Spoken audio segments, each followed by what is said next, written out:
మీద కేసు పెట్టి పాపం మూట కట్టుకున్నాను మేడం. నన్ను క్షమించండి. భగవంతుడు క్షమించేసుంటాడు.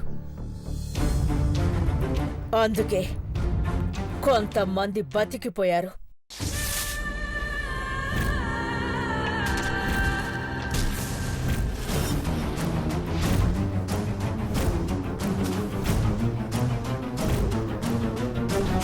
సూర్యచంద్రులకు గ్రహణం పట్టినట్టు మా మీద ఎవరో దృష్టి పెట్టారు.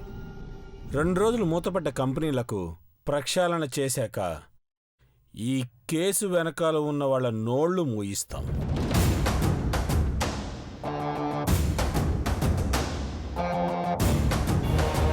బావుగారు, ఎవరి పాపన వాళ్లే పోతారు. మీరన్న మాటకి మనస్తాపం చెంది సూసైడ్ చేసుకుంటే మళ్ళీ అదో కేసయ్యేలా ఉంది. బ్రాండ్ అంబాసిడర్ పార్వతి తన వంతు బాధ్యతగా కంపెనీ పర్మనెంట్గా మూతపడకుండా ఉండాలని సాహసం చేసింది.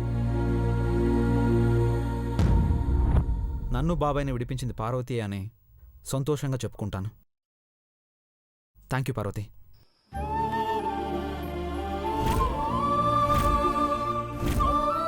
పదమ్మా. Thank you madam. పదండి నాన్న.